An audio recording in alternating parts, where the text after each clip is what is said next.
오늘 본문 요한복음 17장 20절에서 23절의 말씀입니다. 요한복음 17장 20절에서 23절의 말씀 화면 보시고 저와 함께 한 목소리로 합독하시겠습니다. 시작. 그리고 나의 기도는 오직 제자들만을 위한 기도가 아닙니다. 그들이 전하는 말을 통하여 나를 믿게 될 모든 사람들을 위한 기도이기도 합니다.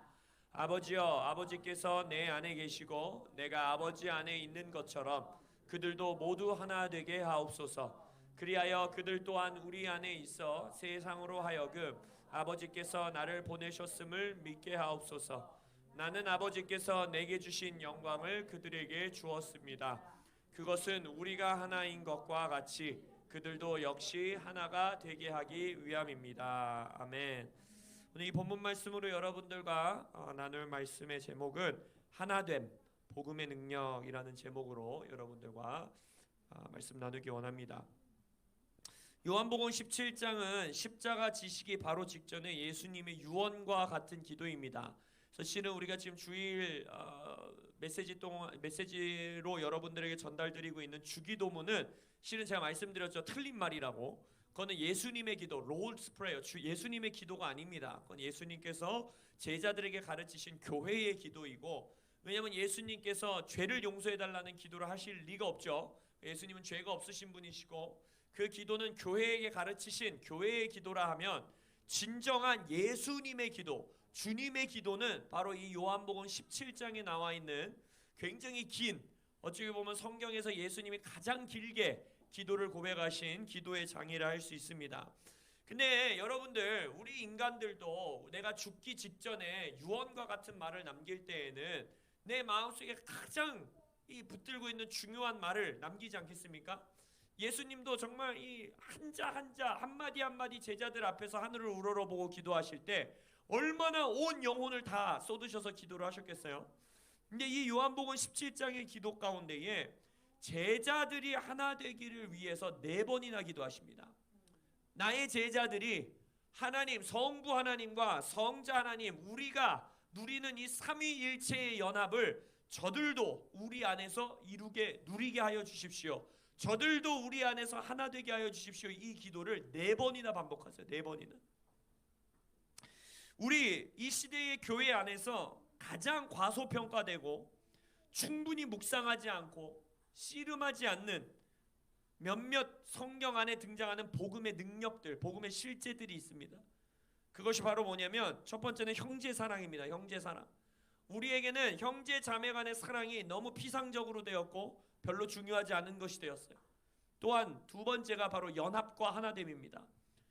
우리 안에 연합과 하나됨의 능력을 우리는 과소평가할 뿐만 아니라 가치 있게 여기지 않습니다.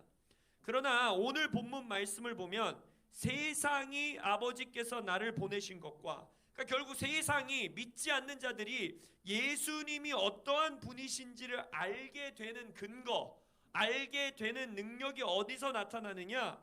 주 안에서 제자들이 하나 될 때입니다. 주님 안에서 교회가 하나 될 때 세상은 예수가 누구신지, 정말 예수님이 그냥 3대 성인 중에 하나가 아니라 하나님이 보내신 하나님의 아들이심을 알게 될 것이라고 예수님은 지금 고백하고 있죠. 오늘 본문에 뭐라고 합니까? 그들도 모두 하나가 되게 하옵소서. 그리하여 그들 또한 우리 안에 있어 세상으로 하여금 아버지께서 나를 보내셨음을 믿게 하옵소서라고 예수님은 지금 기도하고 있다라는 거예요. 그래서 연합이라는 것은 연합 예배, 연합 모임, 이런 식으로 교회 안에서 어떤 프로그램화할 수 있는 것이 아닙니다. 연합은 실제적인 복음의 능력이고 실제적인 복음의 실제 그 자체라는 것입니다. 할렐루야. 이 땅에서 예수님을 예수님 되게 드러내는 것, 이 땅에서 예수님의 복음의 실제를 가장 강력하게 드러내는 것이 바로 연합됨, 하나됨이라는 거예요. 그리고 예수님은 그 연합과 하나됨을 어떻게 이루어내느냐? 형제 사랑으로 이룰 것이다 라고 우리에게 새 계명을 주신다는 거죠. 그래서 이 연합을 단순히 하나님과 나의 연합, 하나님과 우리의 영적인 연합, 이거로 축소시키시면 안 됩니다. 물론 그게 포함되어 있어요. 왜냐? 아버지와 아들이 하나인 것처럼 이라고 말했기 때문에 하나님과의 연합은 당연히 기반되는 거예요. 그러나 거기서 예수님은 멈추지 않는다는 거예요. 저들이 하나 되게 하옵소서라고 기도하고 있다는 거예요. 그래서 인간과 인간의 연합, 하나님 안에서 누리는 인간과 인간 사이에 있는 신적 연합, 이것이 우리에게 주신 부르심이라는 겁니다. 그래서 우리가 첫 번째 인간과 인간 사이에 누려야 되는 그 연합은 가장 어디서 시작되는지 아십니까? 부부예요. 부부. 이건 부모와 자녀보다도 앞선 것입니다. 왜냐하면 하나님께서 이 땅에 인류 공동체를 창조하실 때 아들과 아버지를 창조하지 않았어요. 누구를 먼저 창조하셨어요? 아담과 하와를 창조하셨어요. 그래서 모든 인간의 연합, 형제됨의 사랑, 주님의 사랑은 어디서 시작하느냐? 남편과 아내에서 시작하는 겁니다. 그래서 정말 바울도 말하잖아요. 하나님이 정말 싱글로 살도록, 혼자 살도록 부르시지 않은 자들은 결혼을 해야 된다는 거예요. 할렐루야. 이 청년들을 위해서 기도했던 것처럼 이 세상에서 결혼을 계속 미루고, 제가 말했잖아요. 제가 모든 청년들에게 항상 설교할 때 나를 본받되 늦게 결혼하는 것을 본받지 말으라. 제가 맨날 설교했다 그랬잖아요. 결혼하는 청년들이 되시길 예수님의 이름으로 축복합니다. 부부 안의 연합, 부부 안의 사랑, 이것이 바로 이 요한복음 17장의 성취의 첫 시작인 거예요. 그리고 나서 가정 안에서의 연합, 부모와 자녀, 자녀와 부모, 그 다음에 형제 자매 간의 연합, 그리고 나아가서 그 연합이 무엇을 이루느냐? 바로 제자들의 연합, 교회의 연합을 이루는 겁니다. 그리고 마지막으로 더 나아가 예수님의 이 말씀을 완성하기 위해서, 기도를 성취하기 위해서 반드시 우리가 도달해야 되는 연합이 무엇이냐? 교회와 교회의 연합입니다. 지체와 지체의 연합. 그래서 우주적 차원의 연합, 우주적 교회의 연합이 이 땅 가운데 풀어지는데 우리 코람데오 교회가 쓰임받고 그것을 위해 씨름하시는 교회 되시길 예수님의 이름으로 축복합니다. 그래서 우리가 이 연합을 어떻게 이루고 어떠한 모습의 연합을 우리가 추구해야 되는가, 짧게 4가지로 보고 이것을 붙들고 기도하는 우리 교회 되기 원합니다. 첫 번째, 우리의 연합은 성령이 우리를 하나 되게 하신다는 겁니다. 성령님이 우리를 하나 되게 하신다는 거예요. 이 예수님이 말하는 성부와 성자가 하나인 것 같이 교회가 하나 되게 하십시오라는 이 기도는 절대 노력과 프로그램으로 이룰 수 있는 차원의 연합이 아닙니다. 신적 연합을 말하는 거예요. 성삼위일체, 성부, 성자, 성령이 하나인 것 같이 우리가 하나 되게 해달라는 건 인간의 노력과 인간의 애씀으로 이루어낼 수 있는 게 아니에요. 이것은 오직 성령님만이 하실 수 있는 겁니다. 그래서 사도행전 2장에 뭐 재물을 통용했다, 가난한 자가 없었다, 이런 걸 가지고 정말 화가 나고 짜증이 나는 목회자분들이 있어요. 이거를 막 기독교적 사회주의다 이러면서 우리가 그걸 시스템화하고 만들어요. 그건 정말 말도 안 되는 소리인 거예요. 예수님께서도 제자들에게 뭐라고 합니까? 예루살렘으로 돌아가서 위로부터 성령이 임할 때까지 머물러 있어라. 결국 뭐예요? 예수님은 안 거예요. 교회가 교회될 수 있는 유일한 길, 교회가 예수님이 기도한 이 기도를 성취할 수 있는 유일한 길은 무엇이냐? 성령을 통해서만 이룰 수 있는 것입니다. 그래서 연합의 장이다라고 불리는 시편 133편에서도 형제의 동거함, 형제의 완전한 연합이 어떻게 이루어집니까? 아론의 대제사장, 그러니까 거기서 이제 예수님을 예표하는 예수님의 머리에서부터 흐르는 기름이 우리의 몸으로 퍼져나갈 때, 예수의 몸인 교회 안에 흐를 때, 성령이 임하실 때 성령의 기름 부으심으로만 이 연합을 이룰 수 있다는 거예요. 그렇기 때문에 여러분의 부부 사이에, 여러분의 가정 안에, 그리고 우리 교회 안에 성령의 기름 부으심을 구하셔야 합니다. 성령을 더 구하시는, 그 성령을 통한 연합을 구하시는 여러분들 되시길 예수님의 이름으로 축복합니다. 두 번째, 그 성령님은 바로, 우리를 연합케 하시는 그 성령님은 바로 예배와 기도의 자리에 임하신다는 거예요. 그렇기 때문에 가정, 부부 사이에 기도와 예배가 있어야 되고, 가정 안에 가정 예배가 있어야 되고, 교회 안에 함께 모여 예배해야 하고, 교회와 교회가 연합하여서 함께 기도하고 예배해야 하는 것입니다. 고린도전서 15장 6절에 보면요, 사도 바울이 뭘 말하냐면 예수님이 부활하신 이후에 500명이 넘는 성도들에게 나타나셨다 하셨어요. 부활하신 예수님이 나타났다는 거예요.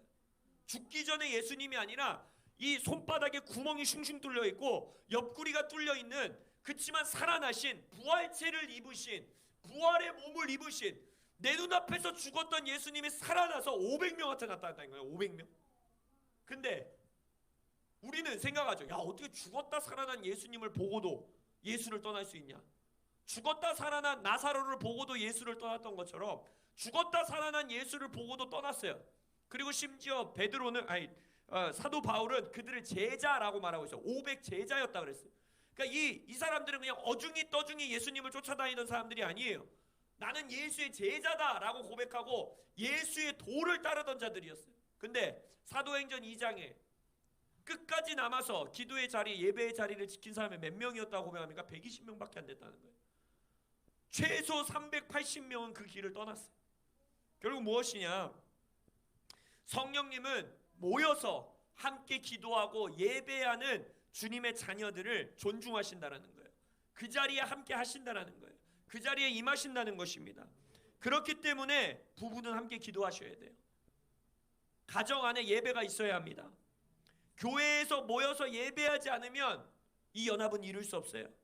그렇기 때문에 저는 이렇게 모여서 기도하고 함께 예배하고 하는 것을 강조하는 거예요. 또 한 교회 안에서의 예배 프로그램 기도에만 집중하는 것이 아니라 의도적으로 의식적으로 또 다른 교회와 연합하여서 또 다른 지체들과 연합하여서 우리가 성령님을 구하고 예배하고 기도해야 한다는 것입니다. 예배와 기도가 없이는 성령님도 일하시지 않습니다. 말씀이 없는 곳에서는 성령님은 일하시지 않습니다. 따라서 오늘 예수님께서 너희들이 연합할 때, 너희들이 하나 될 때 복음의 능력이 나타나겠다. 세상이 내가 예수인 걸 알게 되겠다라고 말씀하셨던 것처럼 가정 예배가 진정한 복음의 능력이라는 걸 확신하셔야 합니다.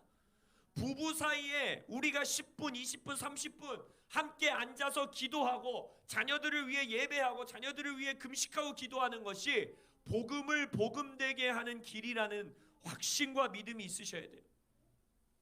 또한 우리 교회가 저 개인적으로도 목사 안수를 받을 때라든지 아니면 다른 사역자분들에게 이 예언을 받고 기도를 받을 때 가장 한 번도 빼지지 않고 저를 향해서 주시는 말씀은 뭐냐면 항상 연합이었어요. 세대와 세대의 연합, 교회와 교회의 연합, 다른 목회자들과의 연합, 이것들을 항상 예언받고 기도받았는데 그것이 우리의 교회의 부르심을 믿습니다. 할렐루야. 심지어 마크 텁스 목사님은 저에게 뭐라 했냐? 너는 항상 끼어 있을 거다 이랬어요. 어려운 상황에 끼어 있을 거고 세대와 세대 사이에 끼어 있을 거고 사람과 사람 사이에 끼어 있을 거고 교회와 교회 사이에 끼어 있을 거라는 거예요. 낀 자들이 되시길 예수님의 이름으로 축복합니다. 그래서 우리 교회가 한 교회의 사역, 한 교회의 프로그램, 한 교회에만 집중하는 것이 아니라 왜 그토록 제가 네오 연합 집회를 가고 우리가 대전 지저스 글로리 교회와 형제교회로 연합하고 서수원 교회와 형제교회로 연합하고 HIMWLI 네트워크에 소속되어서 함께 연합하고 이게 그냥 단순히 많은 외부 사역을 일으키기 위한 일이 아니라는 거예요. 전 전심으로 믿어요. 연합하는 자리에 복음이 나타남을 믿습니다. 연합하는 그 자리에 하나님이 영생의 복을 명하신다고 시편 133편에서 말하셨어요. 그렇기 때문에 내 자녀와의 연합, 부부 사이의 연합, 교회와 교회 사이의 연합, 그것이 복음의 능력임을 믿으시기를 예수님의 이름으로 축복합니다. 그렇기 때문에 믿는 가정 안에서는 자녀들과 복음의 대화가 절대 끊어지게 하시면 안 돼요. 우리가 지난주 주일에 서수원과 연합 예배를 할 때 집사님들끼리 모여서 대화하는 자리에 우리 윤성 집사님이 멋진 아버지의 고백을 해주셨어요. 뭐라 했느냐? 내가 아들들과 대화를 나누고 싶습니다. 아들들과 정말 깊은 대화를 나누는 아버지가 되고 싶습니다라고 고백했어요. 그래서 막 거기서 집사님들이 뭐였죠? 감정 카드, 이렇게 대화할 수 있는 카드 그런 것도 너무 좋은데 의도적으로 아버지가 해야 되는 일이 하나 있어요. 윤성 집사님 잘 들으세요. 뭘까요? 그 대화의 주제를 하나님으로 가져가는 겁니다. 그러면 그 대화는 끊어지지 않아요. 그 아이들과 함께 그런 말씀, 감정 카드라든지 이런 학교에서 무슨 일이 있었어 이런 대화를 시작하시는 건 너무 좋은 거지만 그건 한계가 있습니다. 한계. 왜냐면 아버지와 아들 사이에서도 그게 다 되는 게 아니에요. 내 감정, 내 마음을 막 표현한다고 해서 아버지와 아들이 그거 가지고 하나 되는 게 아닙니다. 아까 뭐라 그랬어요? 우리가 하나 될 수 있는 유일한 건 뭐다? 성령이에요. 성령. 그렇기 때문에 하나님 나라의 비전에 대한 대화가 있어야 되고 복음의 대화가 있어야 되고 성경 말씀을 주제로 하는 대화가 있어야 되는 거예요. 그래서 아버지들이 공부해야 된다는 거예요. 아버지들이 성경을 알아야 돼요. 그리고 자녀들에게 삶의 일상의 대화도 의도적으로 의식적으로 부모님들이 그것을 성령의 대화로 이끌어 가셔야 돼요. 예를 들어 자녀가 나 학교에서 싸웠어, 뭐 선생님과 이런 마음에 들지 않는 일이 있었어 라고 했을 때 그 자녀들과 그 대화를 성경적으로, 복음적으로, 그래서 넌 어떤 마음이었는데 예수님은 뭐라 그럴까? 성경 안에서는 그걸 어떻게 말하고 있을까? 이런 식의 대화를 이끌어가 주실 수 있어야 돼요. 이것만이 진정한 요한복음 17장의 연합을 가정에서 이룰 수 있는 유일한 길입니다. 할렐루야. 이 세상의 인본주의적 교육법에 물들지 않으시길 예수님의 이름으로 축복합니다. 그것을 활용하지 말라는 게 아니에요. 좋은 교육법들이 많아요. 그러나 우리의 중심은 언제나, 우리의 목표는 언제나 뭐냐? 내 가정에 성령을 중심으로 두는 겁니다. 진리를 중심으로 두는 것입니다. 그러면 나와 내 부모가 어떻게 똑같아요? 똑같을 수가 없어요. 세대 차이도 있고 생각도 다르고 부부 사이에서도 감정이 다르고 정서가 다르고 기질이 다르고 성격이 다른데 그런 거를 대화로, 인간적인 대화로 절대 하나 될 수 없습니다. 가정 안에서 연합을 이룰 수 있는 유일한 길은 성령을 초청하는 겁니다. 말씀을 초청하는 거예요. 교회와 교회의 연합도 그렇습니다. 교회가 가지고 있는 부르심이 다 다르고 색깔도 다 다르고 부르는 찬양도 다르고 예배팀의 색깔도 다르고 목사들의 설교 스타일도 다르고 다 다른데 어떻게 한 몸을 이룰 수 있겠냐는 거예요. 유일합니다. 예배와 기도, 말씀, 성령을 초청하는 거예요. 그 자리에서만 하나 될 수 있습니다. 할렐루야. 그러한 씨름을 하는, 의도적인 씨름을 하는 청년들과 부모님들 되시길 예수님의 이름으로 축복합니다. 성경에서 말하는 또 하나의 연합은 뭐냐? 이게 또 과소평가받는 것 중에 하나인데 정말 중요한 겁니다. 바로 뭐냐? 식탁교제입니다. 식탁교제. 이건 정말 중요한 거예요. 왜냐? 성경 안에서 보면 교제는 예배입니다. 사도행전의 2장과 4장에서 계속해서 언급하는 게 뭐냐? 교회가 교회되게 하는 가장 강력한 능력 중에 하나가 뭐였냐면 음식을 서로 나눴다는 거예요. 거기서 음식을 나눴다라는 거는 피상적인 교제를 나누지 않았다라는 것입니다. 여러분 아시죠? 성경에 나와 있는 교회들은 이렇게 우리같이 건물을 놓고 모이는 교회가 없었습니다. 이후에 1세기 교회 이후에 어떤 안디옥 교회라든지 이런 어떤 센터형 교회들이 나타났지만 모든 다른 교회들, 원래의 교회들은 뭐냐? 가정교회였어요. 가정교회. 집안에서 모였어요. 그래서 그 로마서라든지 모든 서신서에 나와 있는 그 집을 소유한 사람들은 많은 자들이 모일 수 있는 집을 소유한 좀 부유한 자들, 큰 집을 가진 자들, 이러한 자들 집에 다 모였다라는 거예요. 작은 집에서도 모였겠지요. 두세 사람이 모인 곳에 예수님이 함께 하셨다 했기 때문에. 그렇기 때문에 피상적인 교제를 벗어나서 깊은 수준의 교제로 넘어가는 것, 음식을 함께 나누는 것, 이것이 복음의 능력이고 실제라는 믿음이 있으시길 예수님의 이름으로 축복합니다. 그래서 구약 시대부터 히브리인들은, 유대인들은 얼마나 손님 대접을 얼마나 강조했는지 살펴보세요. 성경 인물들도 손님 대접하기 위해서 막 제발 머물러 달라고 하는 장면 좀 이해 안 되시지 않으세요? 전혀 모르는 사람이 내 집 앞을 지나가는데 막 절하면서 부탁하잖아요. 제발 그냥 가지 마시라고. 우리 문화에선 이해가 되지 않죠. 근데 이들은 그거를 하나님의 율법이었기도 하고 그들의 문화이기도 하고 결국 이게 복음의 능력이었던 거예요. 그래서 나는 손님 대접한다고 생각했는데 천사들을 아브라함이 대접하고 천사들을 만나고 이런 일들이 있잖아요. 이것이 복음의 능력입니다. 여러분들의 집을 여시기를 예수님의 이름으로 축복합니다. 청년들이여, 여러분들의 자취방을 여시길 예수님의 이름으로 축복합니다. 청년들이 함께 모여 식사 나누고, 그리고 집사님들, 우리 자취하는 청년들 좀 초대하세요. 할렐루야. 먹이고 같이 대화하고, 할렐루야. 제가 이 책을 너무 추천하고 싶어요. 최근에 제가 우연찮게 다른 책에서 언급되어 있을 때 이 책을 구입했는데 절판된 책이라서 중고책으로 구입하셔야 돼서 제가 인터넷을 뒤져서 중고책으로 15권을 찾아놨어요. 그래서 혹시 구매하기를 원하시는 분은 저에게 말씀하시면 제가 도와드리겠는데, 가정과 교회가 하나 되는 꿈, 오래된 책입니다. 90년대에 나온 책인데 너무 쉽게 읽힐 수 있는 책이지만 좋은 내용들이 너무 많아요. 근데 여기서 이 작가가 써놓은 글을 제가 좀 읽어드릴게요. 사역이 삶과 분리되면 각 가정이나 개인이 그 사역 안에서 어떤 위치를 갖는지를 이해하기가 쉽지 않다. 성경은 가정이야말로 사역의 중심이라고 가르친다. 일반적으로 말하자면 가정 밖에서 이루어지는 사역은 매일의 삶과는 상관이 없는 사역이다. 무슨 말인지 아시겠어요? 여러분이 금요일 저녁에 모여서 기도하는 이 사역, 주일에 모여서 하나님을 예배하는 사역은 엄밀히 따지면 여러분의 매일매일의 일상과는 상관이 없는 사역이라는 거예요. 그냥 특별한 시간을 내서 여러분들이 모인다는 거예요. 근데 그 다음에 뭐라고 하느냐?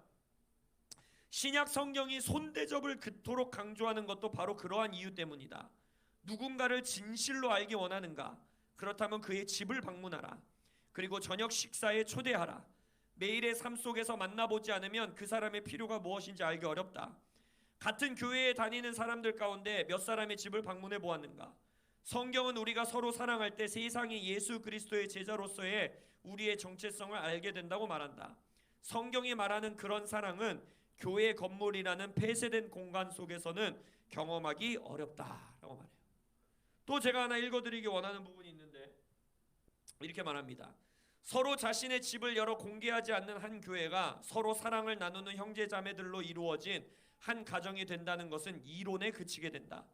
사랑이 없어 냉랭한 교회는 복음의 메시지와 상충한다. 그러나 오늘날의 교회가 사람들로부터 듣게 되는 비난 가운데에는 사랑이 없다는 것도 들어있다. 처음 교회에 나온 사람들에게 교회 안에서만 통하는 사랑을 인지하기까지는 그리 오랜 시간이 필요하지 않다. 그 사랑은 예배당 문 앞이나 교회 주차장에서 끝나는 사랑이다.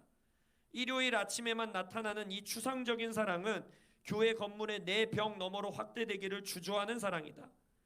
그런데 형제 간의 사랑에는 서로를 아는 지식과 친밀한 교제와 보살핌, 그리고 서로에게 속하며 함께 삶을 나누는 일이 반드시 수반된다.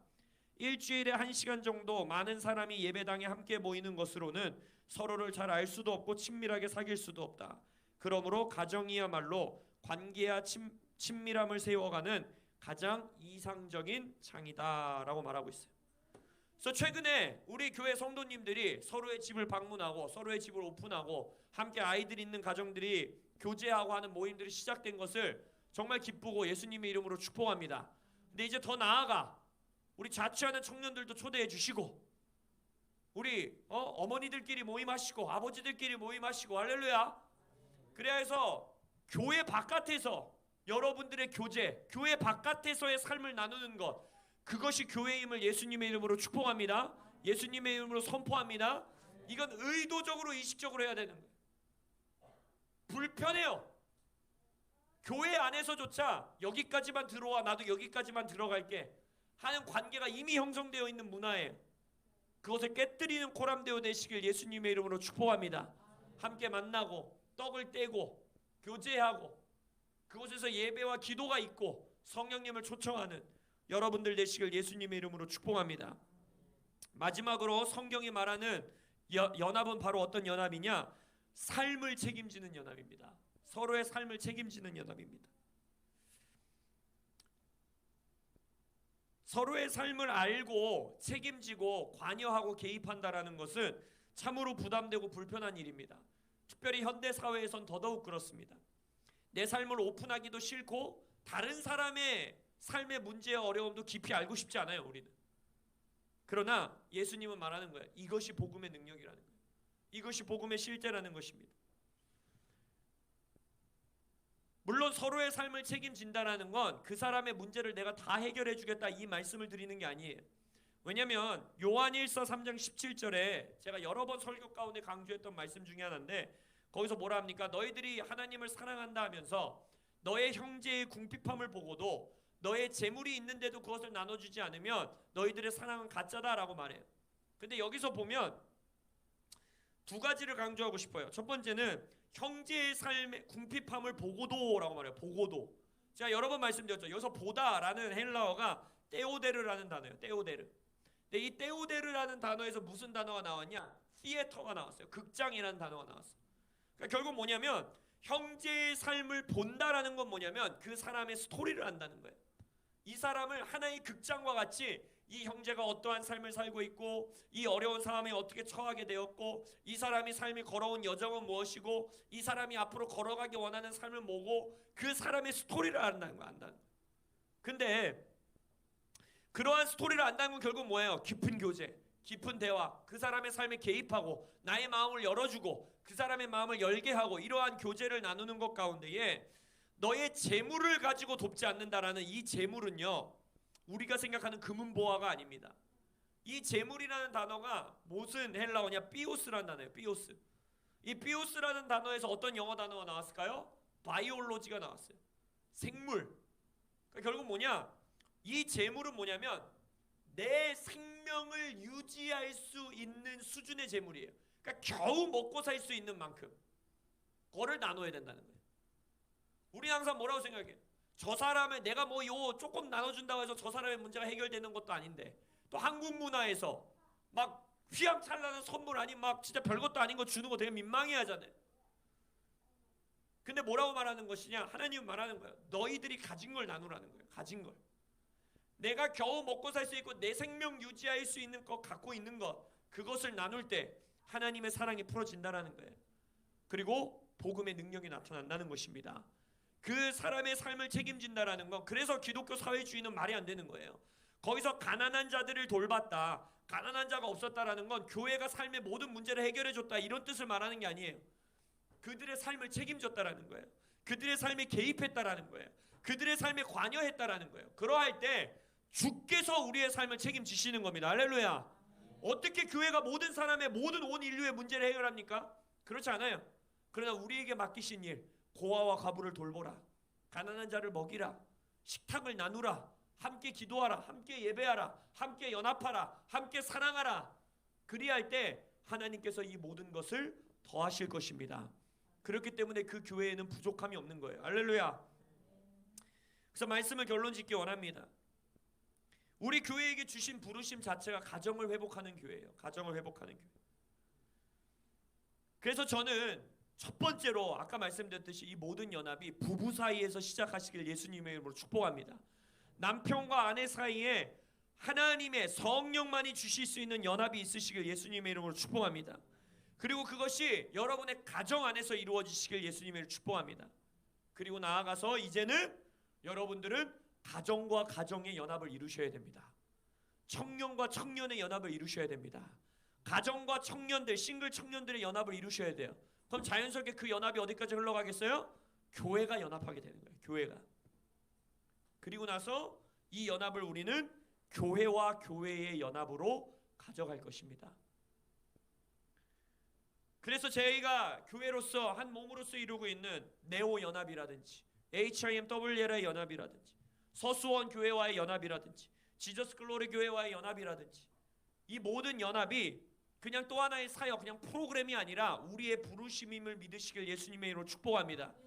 가정 안에서 함께 예배하는 것, 부부가 함께 예배하는 것, 교회와 교회가 연합하여 예배하는 것, 이것이 우리를 통하여 복음의 실제를 드러내시는 예수님의 능력이 될 것이고 복음의 능력이 되실 것을 신뢰하시길 예수님의 이름으로 축복합니다.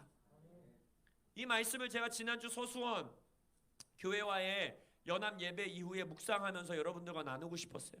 집사님들 안에서의 예배도 이 말씀 나눔도 너무 좋았기 때문에, 그래서 이 서수원 교회도 너무 좋았던 것 같아요. 그래서 우리가 다음 주에 아마 이 야외 연합 예배를 한번 지금 우리가 함께 또 기획하고 있는데, 이 모든 일 가운데에 이동하기도 불편하고 뭐 굳이 또 거기까지 가서 예배하고 또 나가서 예배하고 이 모든 것들이 말씀드렸죠, 귀찮고 불편한 일이에요.